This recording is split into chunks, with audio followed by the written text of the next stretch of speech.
Hello students, welcome to this class जहां पे हम लोग आज कुछ और टर्म्स पढ़ेंगे। फिर हम देखेंगे इसी में ही एक स्टोरी किसकी बेटा, एक्सपेंडिचर की। किसकी स्टोरी? एक्सपेंडिचर की। तो रेडी रहना बेटा इस कॉन्सेप्ट के साथ। पहले अपन एक काम करते हैं, यहां तक का एक बार मैं आपको ओवरव्यू दे देता हूं कि अभी तक हमने हमारे लेक्चर्स में क्या पढ़ा और कैसे पढ़ा। गाइस, हम लोगों ने लेक्चर नंबर जो 1 था उसमें मैंने सबसे पहले आपका क्वेश्चन नंबर 1 लिया, why you should study a subject named as accountancy. बचपन से हिसाब किताब करते हुए आए हो तो यहाँ पे सीखने की जरूरत क्या है, और चलो सीखो, बट इतना लंबा कि 11th में सीखो, 12th में सीखो, सीए में सीखो, मतलब इतना क्या है इसमें। तो हमने कहा यार आपको जो अभी आती है वो आपका एक घरेलू तरीका है, that is your home made way. this you can only understand, other people will not understand, wherein the data which you will be preparing of your business will be utilized by other people also, whom we can term as users. Users, I told you, can be internal user, can be external user. Internal user का code दिया था म्याऊ, external का क्या दिया था? सीबीआईजी red Priyanka Chopra. याद आ रहा है? फिर मैंने इनको पूरा डिटेल में एक एक चीज आपको समझाई थी। मैनेजमेंट कौन, एम्प्लॉय कौन, ओनर कौन, क्रेडिटर कौन, बैंक कौन, इन्वेस्टर कौन, गवर्नमेंट कौन, रिसर्चर कौन, कंज्यूमर कौन और पब्लिक कौन, समझाया था। मैंने कहा हमने फर्स्ट लेक्चर में 3 टर्म्स भी पढ़े थे। 3 टर्म्स पढ़े थे कि एक होता है बुक कीपिंग, एक होता है अकाउंटिंग और एक होता है अकाउंटेंसी। हमने कहा बुक कीपिंग में हम रिकॉर्डिंग और क्लासिफिकेशन करते हैं। रिकॉर्डिंग क्यों करते हैं? क्योंकि हर चीज याद तो नहीं करी जा सकती, तो रिकॉर्ड करके रखेंगे तो बाद में रिकलेक्ट करने में आसानी होगी। हमने कहा हर चीज क्लासिफाई क्यों करेंगे? क्योंकि मैंने कहा जो हर चीज रिकॉर्ड कर रखी है, बार बार हमें उसमें से अगर कोई डेटा फेच करना है तो it will take a lot of time.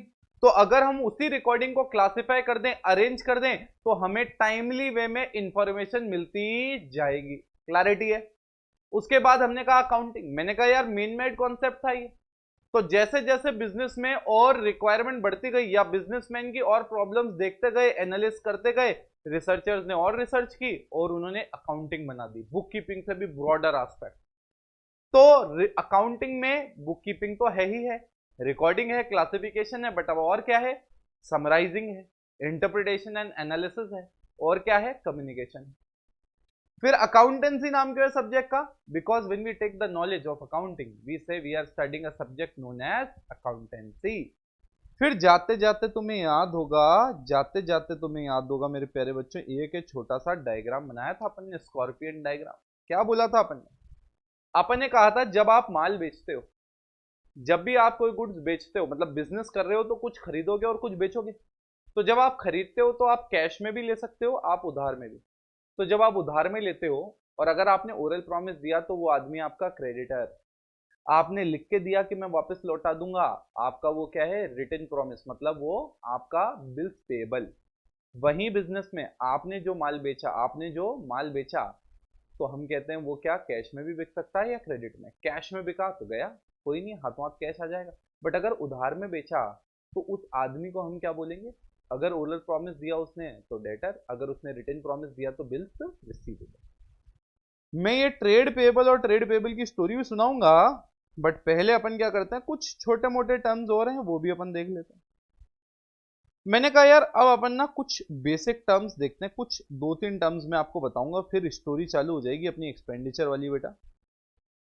ठीक है, एक्सपेंडिचर वाली।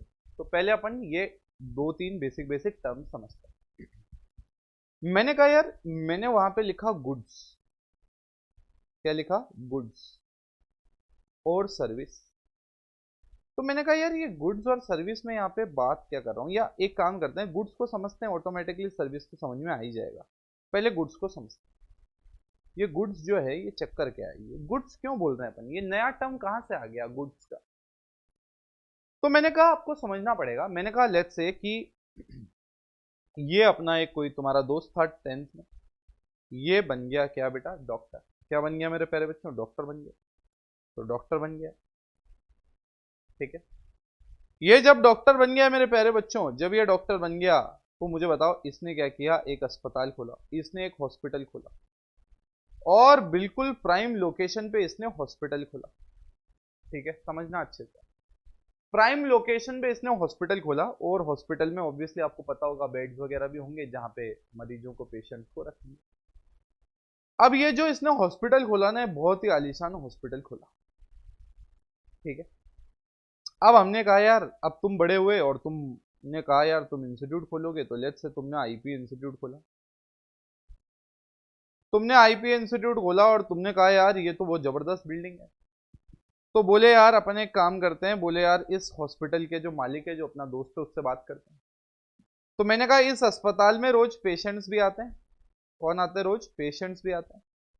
पेशेंट्स आते हैं और पेशेंट आके फीस देते हैं। पेशेंट्स आके क्या देते हैं बेटा? फीस देते हैं। और इसी अस्पताल में तुम भी गए अपने दोस्त के पास मिलने, पेशेंट बन के नहीं, कुछ और काम। तुमने कहा भाई यार क्या हालचाल, बहुत टाइम बाद मुलाकात हुई, जबरदस्त हॉस्पिटल बना लिया तूने तो, बड़ा आलीशान। तो बोले यार एक काम कर, यहाँ पे तू मेरे इंस्टीट्यूट का एक बोर्ड लगा दे। क्या लगा दे? एक बोर्ड लगा दे। आ रहा समझ? तो दोस्त ने कहा देख, दोस्ती अलग जगह, बट ये तो मेरी कमर्शियल जगह है, यहाँ पे अगर मैं तेरा बोर्ड लगाऊंगा तो भैया बोर्ड का मैं लगाने का, कुछ होर्डिंग का, ये बोर्ड का मैं कुछ रेंट भी लूंगा। हमने कहा ठीक है यार, कोई ऐसी बात नहीं है यार, बता क्या रेंट लेगा। तो उसने कहा भाई महीने का मैं 20,000 रुपये लूंगा, 20,000 पर मंथ में लूंगा। समझ में आ रहा है? अब मैं आपको समझा रहा हूं, अब मैं आपको समझा रहा हूं कि लेट्स से ये जब हॉस्पिटल में लोग आते हैं और ये पेशेंट बन के, ये इनको मेडिसिन देते हैं। क्या देते हैं बेटा? मेडिसिन, दवाइयां, ठीक है। क्या देते हैं? दवाइयां। इनको दवाइयां जो देते हैं, उनकी इनके दवाइयों का पैसा लेते हैं। तो इसके हॉस्पिटल में बेटा क्या है? बेटा मेडिसिन है, और इसने मेडिसिन भी अपने पेशेंट्स को बेच रहा है। तो लेट्स से इसने साल भर में 20 लाख रुपए की मेडिसिन बेची, और इसने तुमसे साल भर में 2.4 लाख रुपीस कमाया। तो मुझे एक बात बताओ, ये जो तुम्हारा दोस्त है, इसने ये जो बिजनेस खोला, क्या पर्पस के लिए खोला था? क्या इसने हॉस्पिटल इसलिए खोला था कि हॉस्पिटल मेरा प्राइम लोकेशन पे होगा, तो एक मेरा दोस्त जिसका इंस्टीट्यूट होगा, या उसके जैसे जितने इंस्टीट्यूट वाले होंगे, उनको मैं ये दीवार किराए पे दूंगा और मैं रेंटल इनकम कमाऊंगा? अरे ऐसा ही होता तो ये अस्पताल की जगह घर बनाता, दुकानें बनाता। तो इसका मतलब, इसका जो बिजनेस खोलने का पर्पस है ना, वो ये नहीं है कि ये क्या करे, ये क्या करे, रेंटल इनकम कमाए। इसका मेन पर्पस क्या है? इसका मेन पर्पस ये है कि भैया, ये मेन पर्पस है, इसके लिए इसने धंधा खोला है, दवाइयां देने के लिए। आ रहा सुनने? और ये इसके बिजनेस की नॉन बिजनेस एक्टिविटी है, ये इसकी बिजनेस एक्टिविटी है और ये इसकी नॉन बिजनेस एक्टिविटी है। ऐसा मान सकता हूं, ऐसा मान सकता हूं कि ये इसकी बिजनेस एक्टिविटी है और ये इसकी नॉन बिजनेस एक्टिविटी है। समझ में आ रहा है बेटा मैं क्या बोल रहा हूं? एक इसकी बिजनेस एक्टिविटी से पैसा आ रहा है और एक इसकी बिजनेस नॉन बिजनेस एक्टिविटी से। तो मुझे बताओ ना, इसने ये जो धंधा खोला, ये किस चीज के लिए खोला मेरे प्यारे बच्चों? इसने धंधा क्यों खोला? इसने ऑब्वियसली धंधा इसलिए खोला ताकि ये बिजनेस इनकम कमा पाए। इसका और कोई पर्पस नहीं था, इसका पर्पस सिंपल सा था, बिजनेस इनकम कमाना। आ रहा समझ? क्लियर है बेटा? स्टोरी समझ में आई? अब मैंने कहा स्टोरी गुड्स की कंप्लीट कर। मैंने कहा भैया, किसी भी बिजनेस में जिस पर्पस के लिए, जिस पर्पस के लिए बिजनेस चालू किया है, वो पर्पस में जो काम आने वाला मटेरियल होता है, उस पर्पस में जो काम आने वाला मटेरियल होता है, उसको मैं गुड्स कहता हूं। क्या कहता हूं मेरे प्यारे बच्चों? गुड्स। अब समझने की कोशिश करना तुम, ये मैंने आपको एक्चुअल प्रैक्टिकल डेफिनेशन बताई है। मैंने कहा बिजनेस में, बिजनेस जिस पर्पस के लिए आपने खोला है, उस पर्पस में जो मटेरियल काम में आता है, उसको गुड्स कहते हैं। नॉर्मली आप ये भी कह सकते हो, जिस चीज को करने के लिए, जिस मटेरियल को बेचने के लिए आपने बिजनेस खोला है, वो आपके क्या है बेटा? गुड्स। तो आपको समझ में आ गया? तो भैया हर बिजनेस में गुड्स और वो चीजें अलग होती है। जैसे मैं एक और एग्जांपल देता हूँ, ये तो मैंने समझाने के लिए दे दिया, तुम्हें बता दिया गुड्स क्या होता है। आई होप 99% बच्चों को तो समझ में आ गया होगा। अरे भैया, जो पर्पस के लिए धंधा खोला है, उस पर्पस में काम आने वाले मटेरियल को गुड्स कहते हैं। सर एक और दो। अब देखो बिल्कुल इजी एग्जांपल, मैंने कहा एक इलेक्ट्रॉनिक्स वाला है, समझने की कोशिश करना। एक नाम है, गड़ा इलेक्ट्रॉनिक्स ले लो, तारक मेहता का उल्टा चश्मा, गड़ा इलेक्ट्रॉनिक्स वाला है।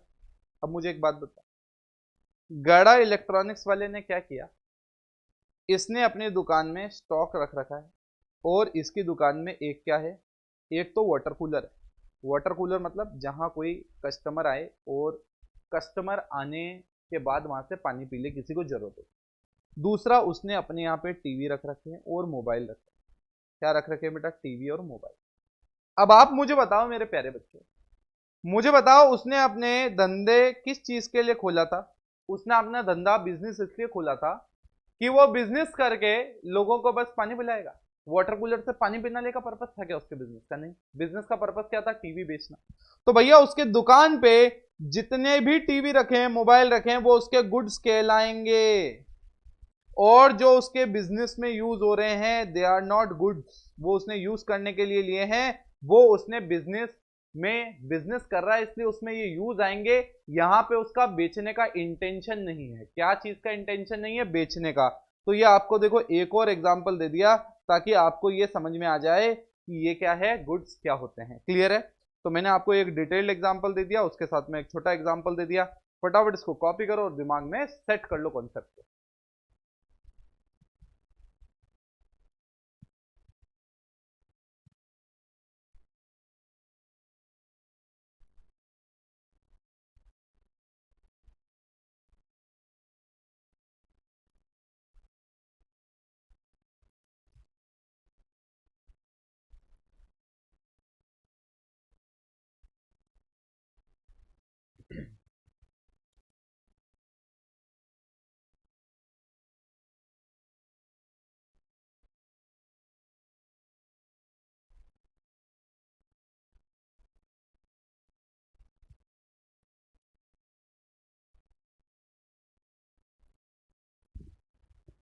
सो गाइज आपने पॉज करके इसको अच्छे से कॉपी मार लिया होगा गाइज, अच्छे से बिल्कुल तरीके से।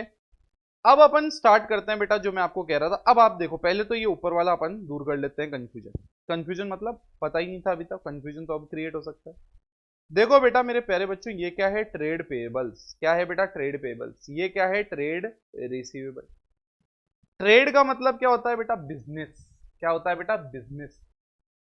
तो ऐसा पैसा जो आपको देना है जो आपके मेन बिजनेस से रिलेटेड है। मुझे बताओ ना, हम इससे, इस आदमी से क्या खरीद रहे थे, हम इससे परचेज क्या कर रहे थे, हम परचेज वो कर रहे थे जो आइटम हमें बेचना है।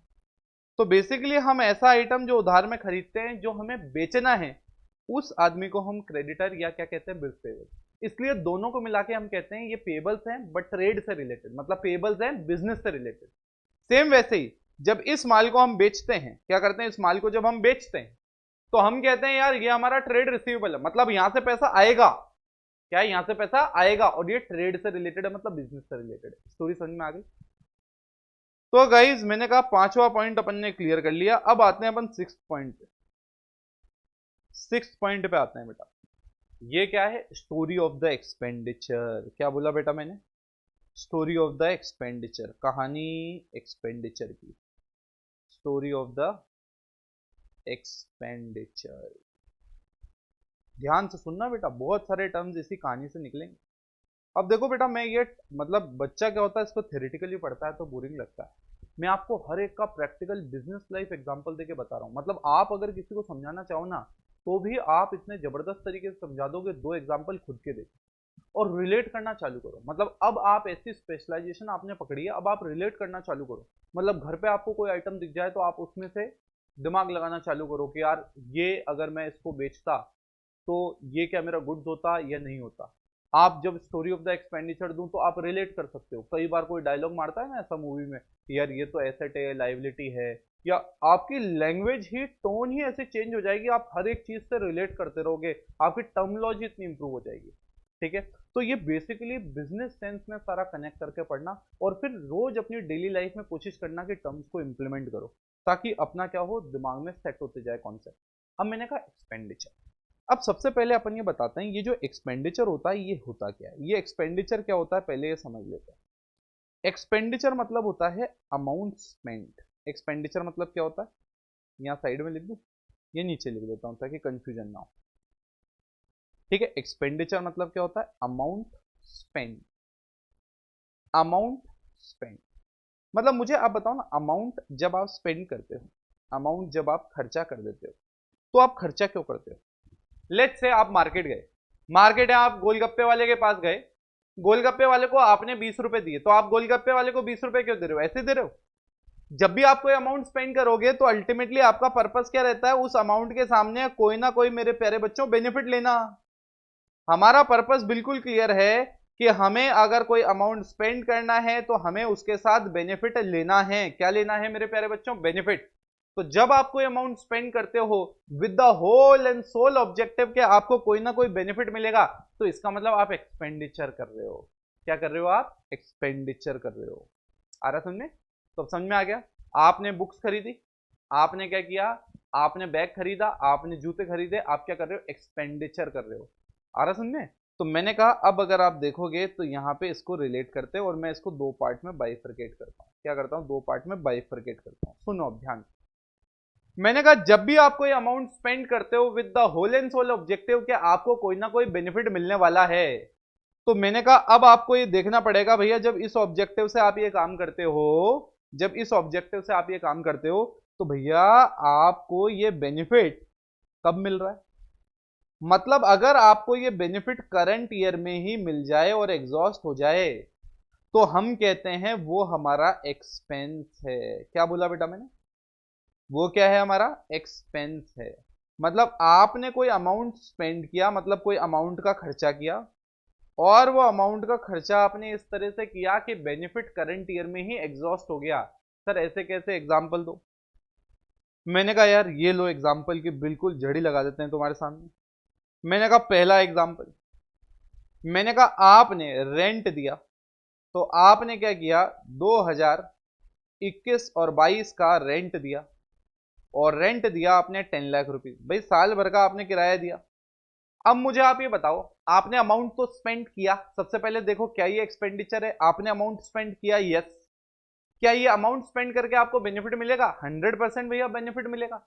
अरे वो जगह जो किराए पे हम ले रहे हैं वो यूज करने को मिलेगी। अब मैंने कहा मेरे प्यारे बच्चों, यहां तक होने के बाद अब आपको ये बताना है क्या ये करंट ईयर में एग्जॉस्ट हो रहा है? मैंने कहा एक बार फिर डेफिनेशन कनेक्ट करते हैं। भैया अमाउंट तो स्पेंड किया, फायदा भी मिला, और ये जो फायदा मुझे मिल रहा है ये मेरा करंट ईयर में ही एग्जॉस्ट हो जाएगा। क्या बोला मैंने? ये बेनिफिट करंट ईयर में एग्जॉस्ट हो जाएगा। कैसे? मैंने कहा अगर मैं इस साल 10 लाख रुपए किराया देता हूं, तो क्या अगले साल मैं उस बिल्डिंग का, उस जगह का यूज कर सकता हूं बिना पैसे दिए हुए? सवाल ही नहीं उठता। तो इसका मतलब ये जो किराया दिया ये तो इसी साल से रिलेट करता है, अगले साल यूज करने का है तो फिर किराया देना पड़ेगा। तो ultimately what I am trying to say, when the benefit of any expenditure expire in the same year we say it is expense. It is what बेटा? एक्सपेंस। तो ये समझ में आ गया कि एक्सपेंस क्या होता है। अब मैंने कहा देखो अब ध्यान से, अब मैंने कहा देखो ध्यान से, मैंने कहा क्लैरिटी लेके आते हैं। क्लैरिटी ये कि what do you mean by asset? क्या बोला बेटा मैंने? What do you mean by asset? ये एसेट क्या होता है? What do you mean by this asset? ये एसेट का क्या चक्कर है भैया? ये एसेट का क्या चक्कर है? मैंने कहा यार एसेट का कोई चक्कर नहीं।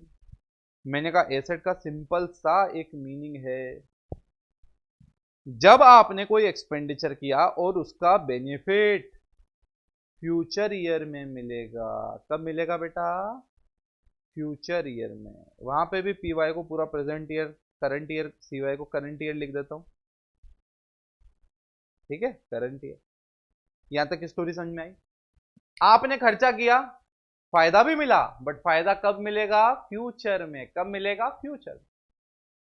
जैसे मैं अगर इसी रेंट का एग्जांपल दूं और मैं तुम्हें यह कह दूं कि यार हमने रेंट जो पेमेंट किया ना, रेंट जो पेमेंट किया वो हमने करंट ईयर का भी रेंट पेमेंट किया, और साथ साथ हमने कहा यार बार बार हर साल 10 लाख रुपए नहीं देंगे, छोटी मोटी रकम है, हम 10 लाख हमें तुम्हें एडवांस दे देंगे।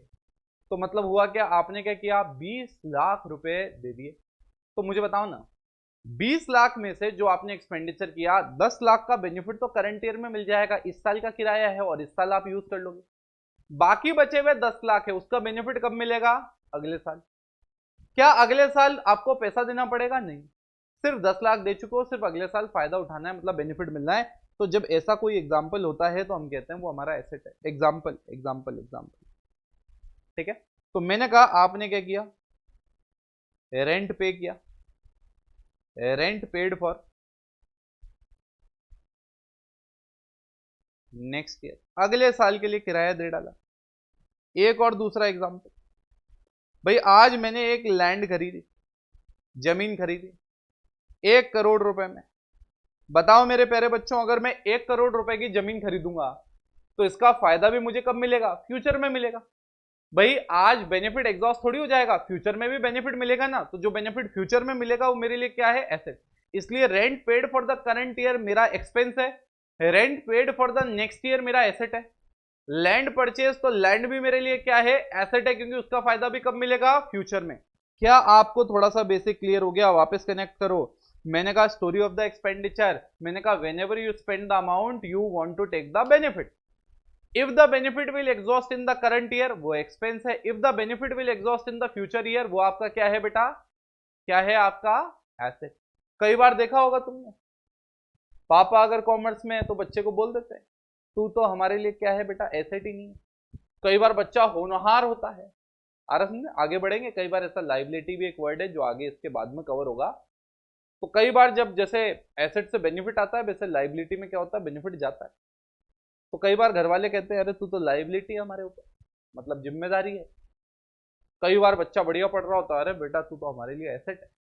आ रहा बेटा समझ। तो इसलिए क्या है बेटा कि अपने को ये टर्म्स क्या है यूज करने, और लोग यूज भी करते हैं। अगर कॉमर्स बैकग्राउंड से हैं तो ऐसी टेक्निकल लैंग्वेज यूज करते हैं। तो मेरे कहने का मतलब है, क्या आपको एक्सपेंडिचर की बेसिक कहानी समझ में आई? अभी और लंबी चौड़ी कहानी होगी, अभी थोड़े और एग्जाम्पल होंगे वो भी देखेंगे।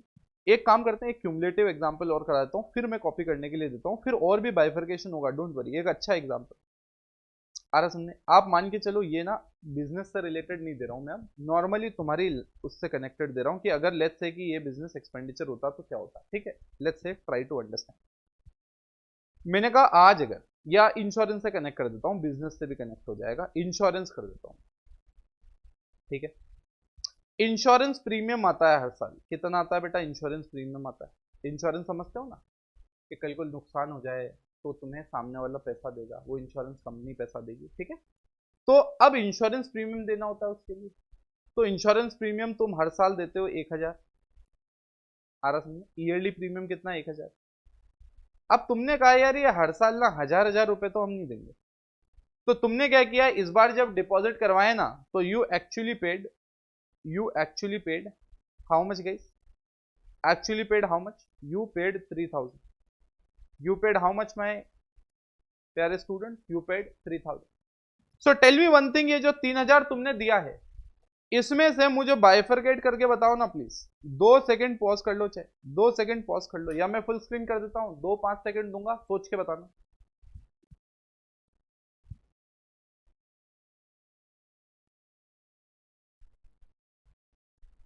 हाँ गाइस सोचा। तो गाइस इसमें से जो ईयरली मतलब जो करंट ईयर का होगा वो कितना होगा, 1,000। तो ये तो मेरे प्यारे बच्चों एक्सपेंस हो जाएगा।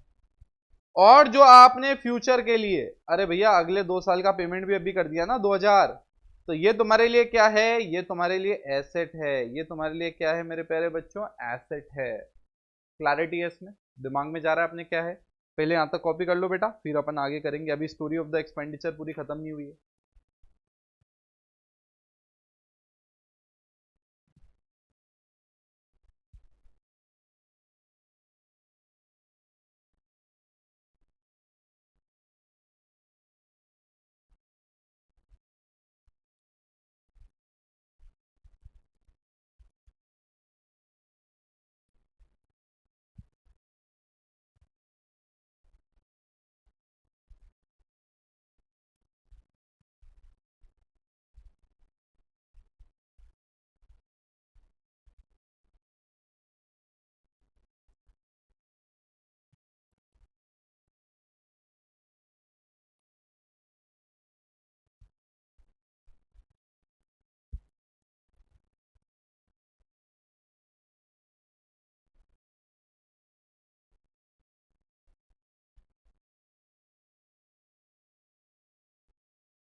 सो गाइज यहां तक की स्टोरी क्लियर है, आपने पॉज करके इसको कॉपी कर लिया होगा।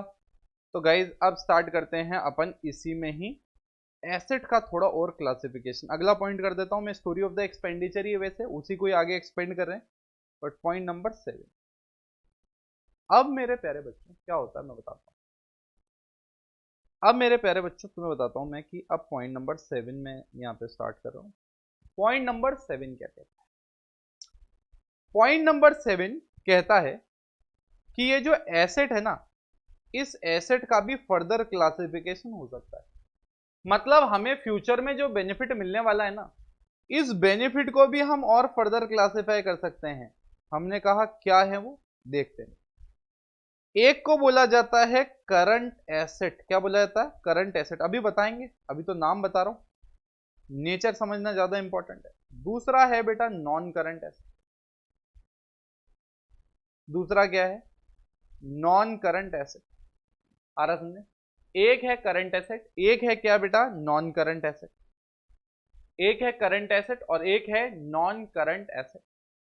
तो मैंने कहा गाइस एक करंट एसेट है, एक नॉन करंट एसेट है। मैंने कहा व्हाट डज दिस मीन, मतलब क्या है इसका? मैंने कहा यार एक मैं आपको, जैसे लेट्स से कि ये मेरा करंट ईयर है, ठीक है?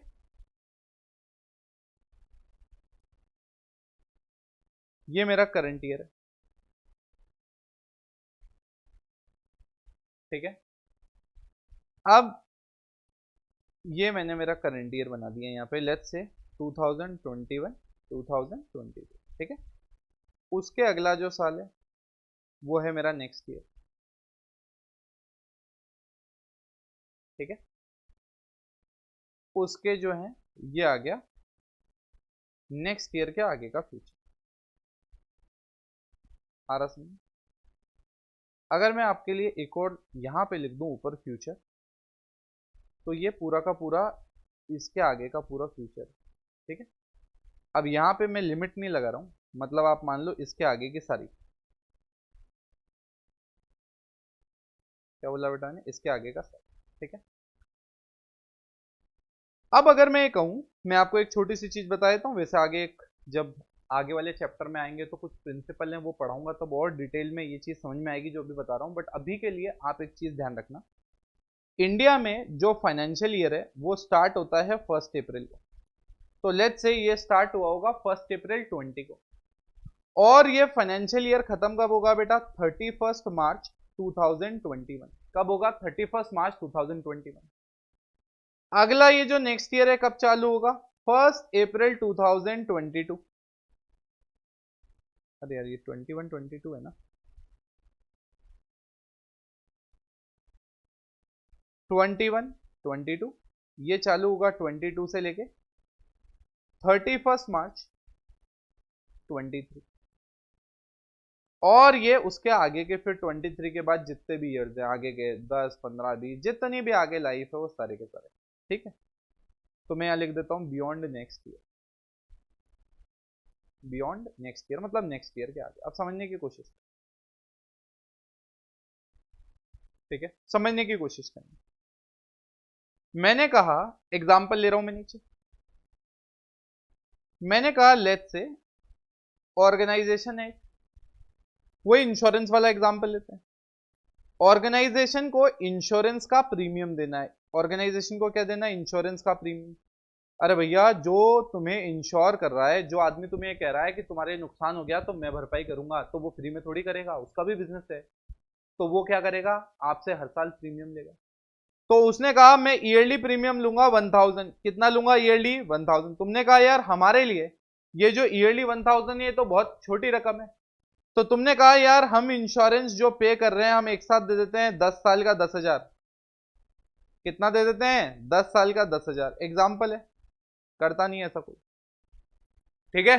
10 साल का क्या देते हैं? एक साथ दे देते हैं।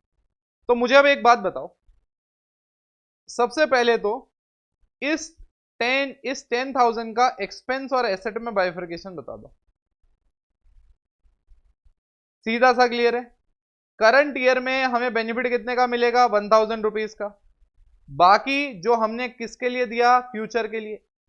कितना दिया मेरे प्यारे बच्चों फ्यूचर के लिए? 9000। अरे 10 में से 1000 तो इसी साल का था, जो इस साल का था वो तो मेरा एक्सपेंस हो गया, और जिसका बेनिफिट मुझे 1 साल के आगे मिलेगा वो मेरे लिए क्या है? फ्यूचर।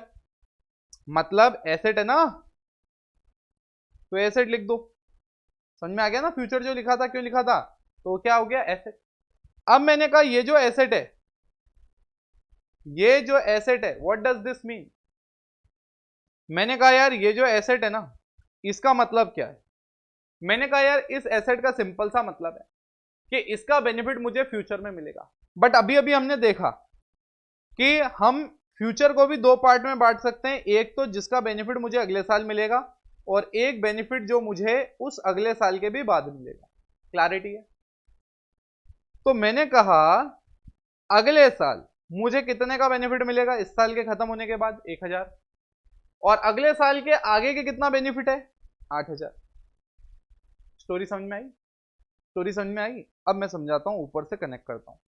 मैंने कहा अभी अभी मैंने कहा एसेट क्या होता है, मैंने कहा बेनिफिट कब मिलता है मुझे? जिसका बेनिफिट मुझे फ्यूचर में मिलता है, मैं कहता हूं वो मेरे लिए एसेट है। क्या बोला बेटा मैंने कहा जिस चीज का बेनिफिट मुझे फ्यूचर में मिलता है वो मेरे लिए क्या है? एसेट है। अब मैंने कहा एसेट के भी दो पार्ट हो सकते हैं, एक तो करंट एसेट। करंट एसेट मतलब क्या है? बेनिफिट कब मिलेगा?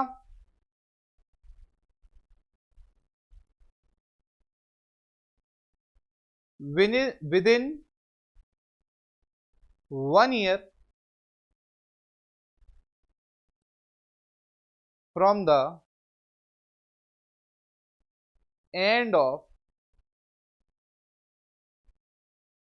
Current year. मतलब आपको इस करंट ईयर के, वापस सुनना, ये करंट ईयर कब खत्म हो रहा है? 31 मार्च 2022। तो करंट ईयर के खत्म होने के बाद within the end of, मतलब within 1 year from the end of current year, मतलब करंट ईयर खत्म कब हो रहा है? 31 मार्च 22। तो इस साल के खत्म होने के अगले 1 साल के अंदर अंदर जो फायदा मुझे मिलता है, भले ही वो फायदा मेरा फ्यूचर में है, बट वो फायदा मुझे अगर अगले 1 साल में मिल रहा है तो मैं कहता हूं वो मेरा करंट एसेट है। क्या है? मेरा करंट एसेट। और ऐसा फायदा जो क्या मिलता है बेटा? ऐसा बेनिफिट जो मुझे कब मिलता है? After 1 year from the end of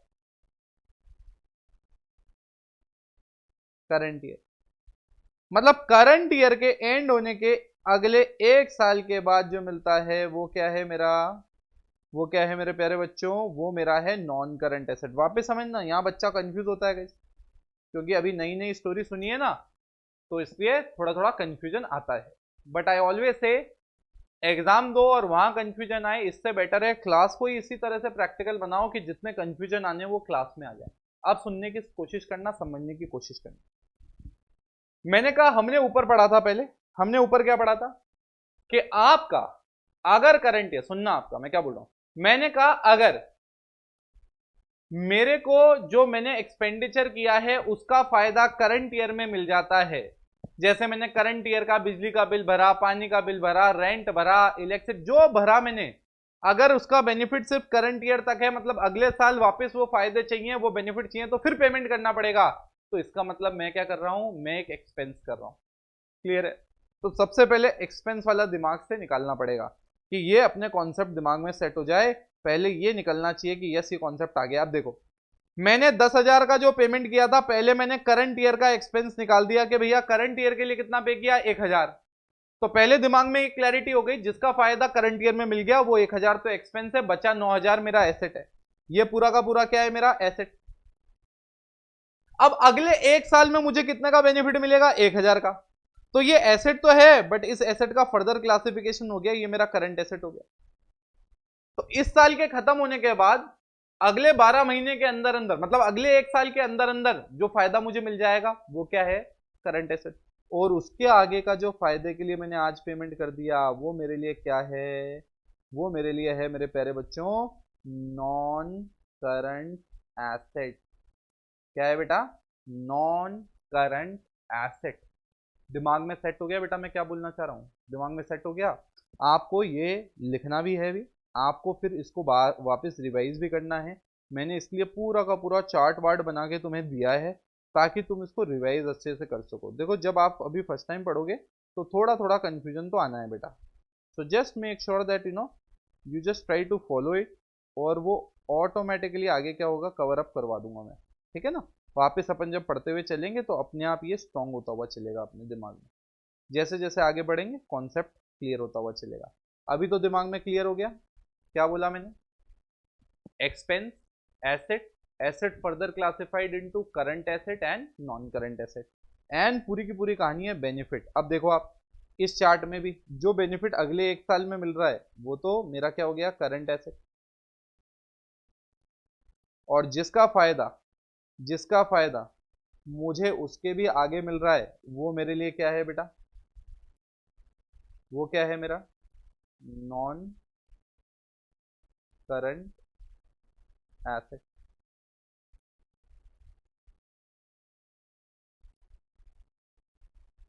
दिमाग में सेट हो गया बेटा, स्टोरी क्लियर हो गया। एग्जाम्पल देते हुए पढ़ाया है विथ ये, इसको अब आपको रिवाइज भी करना है कंटिन्यूसली ताकि दिमाग में सेट हो जाए।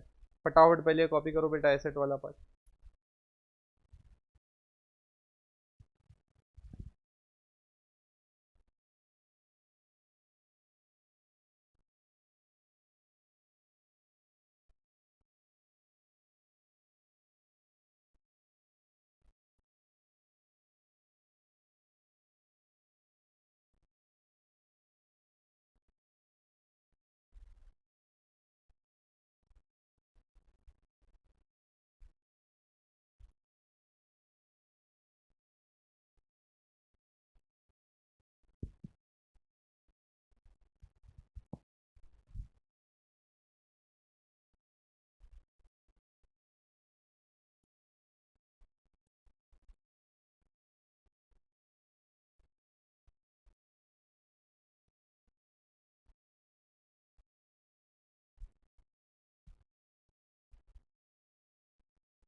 सो गाइज आपने कॉपी कर लिया होगा। तो गाइज अब अपन कहां पहुंचे, एक बार यहां तक का पूरा overview. We started with why should you study a subject named as accountancy. You did 3 different terms: bookkeeping, accounting, accountancy. After that, in the next lecture, you started with the users of accounting. We did internal users, external users. Internal में we did Meow and CBIG read Priyanka Chopra. उसके बाद what we did guys? We did concept of creditors, bills payable, debtors, bills receivable, trade receivable, trade payables. After that today we started with what, goods. किसको समझा हमने, goods को। Then we did the complete story of expenditure. Expenditure means when you spend any amount, why you spend any amount, for the benefit. The benefit which you get in the current year is expense, which you get in the future year is your asset. Asset can further be classified again into current asset and non current. Current जिसका फायदा इस साल के बाद 12 months में मिल जाएगा, मतलब अगले 1 साल में, उसके बाद जो मिलेगा वो नॉन करंट। सो गाइज हमने पूरा अच्छे से गो थ्रू किया है। मैंने एक एक चीज आपको प्रैक्टिकली समझाने की कोशिश की है। अब आपकी रिस्पॉन्सिबिलिटी है कि आप इसको रिवाइज करो ताकि अगले लेक्चर में ये बेस पूरा बना हुआ रेडी है। तो guys see you in the next lecture. Till then do revise till this concept. Take care, bye bye.